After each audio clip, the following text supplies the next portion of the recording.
साथियों नमस्कार। मैं अशोक कुमार गुप्ता पेंशनर्स की एक महत्वपूर्ण समस्या के ऊपर आपके साथ कुछ चर्चा करना चाहता हूं। जो मुझे जानते हैं उन्हें मेरा परिचय आवश्यक नहीं है, किंतु अनेक ऐसे पेंशनर साथी होंगे जो यह वीडियो देख रहे हैं। उन्हें मैं यह बताना चाहूँगा कि मैं विद्युत पेंशनर्स हितरक्षक संघ, जो कि विद्युत कंपनियों के पेंशनर्स का एक प्रदेश व्यापी संगठन है, उसका प्रादेशिक अध्यक्ष हूँ और इस संगठन के माध्यम से विद्युत पेंशनर्स की समस्याओं को प्रशासन के समक्ष उठाने और उसे हल करने के प्रयास करता रहता हूँ। आज पेंशनर की सबसे बड़ी समस्या क्या है? यह अगर देखा जाए तो डीआर एक ऐसा मामला है जिसे महंगाई राहत भी कहा जाता है कि जब भी सेंट्रल गवर्नमेंट अपने पेंशनर्स के लिए डीआर घोषित करती है तो हम सब लोगों के मन में एक उमंग सी उठती है कि अब हमें भी यह डीआर मिलेगी। किंतु कुछ वर्षों से यह देखने में आ रहा है कि राज्य शासन विलंब से ही सही अपने राज्य कर्मचारियों के लिए भी डीए के रूप में महंगाई भत्ता कह लें या उसे महंगाई राहत कह लें, स्वीकृत करने लगी है और इसमें पेंशनर्स के साथ भेदभाव भी शुरू हो गया है। अभी अपन ने विगत दिनों देखा कि कर्मचारियों को 20% डीआर मिला, हमें बड़े बामुश्किल 17% दिया गया। फिर अभी कर्मचारियों को 31% डीए घोषित कर दिया गया है, लेकिन पेंशनरों के लिए दूर दूर तक कोई संभावना नज़र नहीं आ रही है। इन सब का कारण यह बताया जाता है कि धारा 49 के कारण यह पेंशनरों को डीआर नहीं दिया जा पा रहा है। ये धारा 49 आखिर है क्या? ये ऐसे एक आड़ के रूप में राज्य शासन हमेशा इस्तेमाल करती है कि धारा 49 के तरह छत्तीसगढ़ की सहमति नहीं मिली, इस कारण हम पेंशनरों को डीआर नहीं दिए जा रहे हैं। अब सोचने वाली बात यह है कि छत्तीसगढ़ और मध्य प्रदेश दोनों राज्य की सहमति क्यों आवश्यक है और क्या यह धारा 49 हम लोगों पर लागू होती है? एक्चुअल इसमें धारा 49 और ये जो प्रावधान है एक्चुअल है क्या? हमारे बहुत से संगठन भी इस ओर प्रयास कर रहे हैं और एक ही मांग कर रहे हैं कि धारा 49 समाप्त किया जाए, धारा 49 समाप्त किया जाए।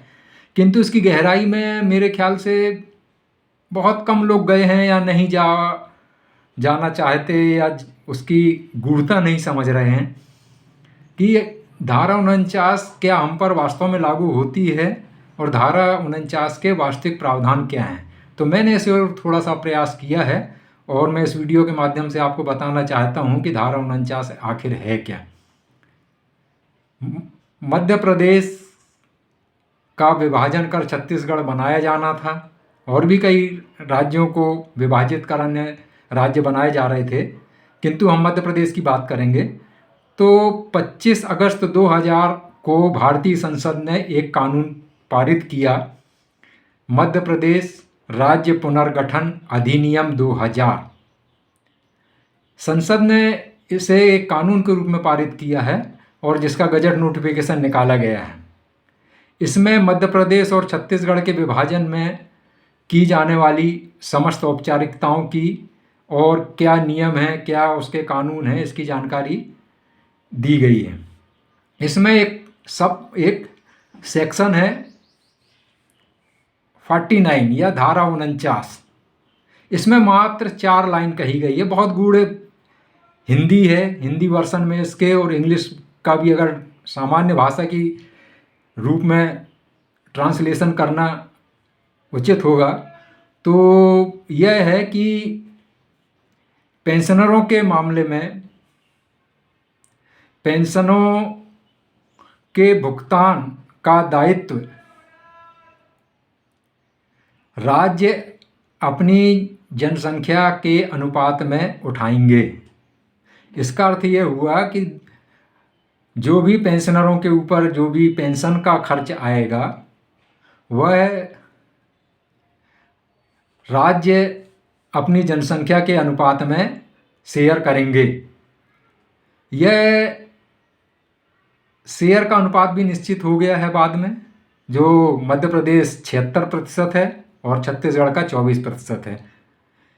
इस धारा 49 में यह कहा गया है कि इस व्यय के समायोजन की प्रक्रिया इसी कानून की शेड्यूल 6 या अनुसूची 6 के अनुसार किया जाएगा। तो मूल रूप से क्या है कि अनुसूची 6 ही प्रभावी है। अब अनुसूची 6 को हम पढ़ें तो इसमें 5 सेक्शन हैं और 5वें सेक्शन के 2 सब सेक्शन हैं। अब ये भी बहुत गूढ़ लैंग्वेज है, इसको ज़्यादातर अपने को बहुत उससे डीपली समझने की ज़रूरत नहीं है। इसका मूल आशय कुल मिलाकर ये है कि पेंशन का कुल खर्च जो भी आएगा वह हर वर्ष ईयर एंडिंग 31 मार्च वित्तीय वर्ष की समाप्ति पर उसकी गणना की जाएगी और मध्य प्रदेश 76% और छत्तीसगढ़ 24% के अनुपात में इसका समायोजन करेंगे। मूल रूप से कुल इतना ही धारा 49 और अनुसूची 6 के प्रावधान हैं। अब इसमें आप कहीं महंगाई राहत का उल्लेख नहीं है, कहीं इसमें आपके दोनों राज्यों की सहमति लेने का उल्लेख नहीं है। सिर्फ यह है कि जो भी कुल खर्च होगा उसका समायोजन वित्तीय वर्ष के अंतिम दिनों में कर लिया जाएगा। इसका दुरुपयोग करते हुए मध्य प्रदेश शासन इस धारा को महंगाई राहत पर भी लागू कर रहा है, जबकि इसमें कहीं भी यह प्रावधान नहीं है। सिर्फ पेंशन के बारे में यह पूरा सेक्शन है, इसमें महंगाई राहत का कहीं उल्लेख नहीं है। महंगाई राहत तो समय समय पर बढ़ती रहती है और उसके आधार पर आपको महंगाई भत्ता देना है। अब जैसे इसमें एक पेंच और है, विद्युत पेंशनरों के बारे में मेरे अनुमान से तो यह धारा लागू ही नहीं होती। छत्तीसगढ़ विद्युत कंपनियां अपने पेंशनरों के लिए 31% डीआर का भुगतान कब से स्वीकृत कर चुके हैं, किंतु हमारे इधर की विद्युत कंपनियां एक बहाना लेती हैं। वह बहाना क्या है कि 1/1/2006 में जो वेज रिवीजन किया गया था उसमें राज्य शासन के वेतनमान के अनुरूप सदृश जो भी वेतनमान है वो हमारे विद्युत कर्मचारियों हेतु भी लागू कर लिए गए थे। अतः हम अब जब तक राज्य शासन डीआर घोषित नहीं करेगा या डीए घोषित नहीं करेगा तब तक हम विद्युत पेंशनरों को या विद्युत कर्मचारियों को भी डीए या डीआर घोषित नहीं करेंगे।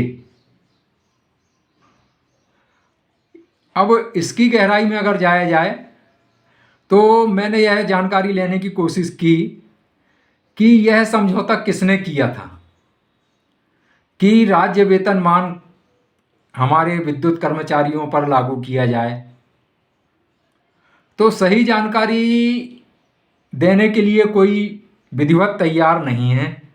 अपुष्ट रूप से कहीं से यह पता चला है कि अभियंता संघ ने एक एग्रीमेंट विद्युत कंपनियों के साथ में किया है, जो मेरे हिसाब से मतलब कन्फर्म नहीं है, लेकिन ऐसा बताया जा रहा है। और इसके आधार पर विद्युत कंपनियां यह दावा करती हैं कि भाई चूंकि ये आप लोगों ने यह मान लिया था कि हमें राज्य कर्मचारी मतलब वेतनमान के अनुरूप वेतनमान चाहिए, इसलिए महंगाई भत्ता और डीआर भी अब उन्हीं के अनुरूप मिलेगा।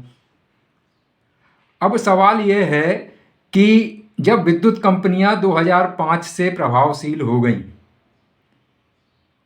तो इसके बाद क्या विद्युत कंपनियों में कोई मान्यता प्राप्त यूनियन थी जो तृतीय श्रेणी, प्रथम श्रेणी, द्वितीय श्रेणी, तृतीय श्रेणी और चतुर्थ श्रेणी कर्मचारियों के लिए अधिकृत रूप से कोई एग्रीमेंट कर सके? या कोई एक संगठन क्या सब श्रेणी के कर्मचारी अधिकारियों के लिए एग्रीमेंट कर सकता है? और जो यह एग्रीमेंट है, क्या यह सदा सदा के लिए लागू है कि अब यह कभी परिवर्तन नहीं हो सकता? और जब इसमें यह प्रावधान है कि केंद्र सरकार के द्वारा घोषित डीए या डीआर के अनुरूप कर्मचारियों को भी या पेंशनरों को भी डीए डीआर दिया जाएगा, तो फिर अनावश्यक ये धारा 49 और ये सब अनुसूची 6 के प्रावधान और सहमति लेना, और फिर विद्युत कंपनियां जब तक राज्य के पेंशनरों को डीआर घोषित नहीं होगा तब तक हम नहीं करेंगे, और वो घोषित कर दिया जाता है तो भी 1-2 महीने फिर विद्युत कंपनियां अपने आदेश नहीं करती हैं। यह सब एक मतलब कुल मिलाकर एक ऐसा प्रोपेगेंडा रचा गया है कि हमारी कोई बातें आज कोई सुन भी नहीं रहा है। कोई हमारे संगठन भी प्रयास तो करते हैं लेकिन सही प्रयास सही रूप में नहीं हो पा रहा है। हम लोग सब लगे हुए हैं कि धारा 49 समाप्त किया जाए। धारा 49 लागू होती है कि नहीं हम पर यह भी तो देखें आप। धारा 49 समाप्त करना एक जटिल प्रक्रिया है। सरकार ने अपना एक थोड़ा सा एक शो ऑफ करने के लिए एक अशासकीय संकल्प पारित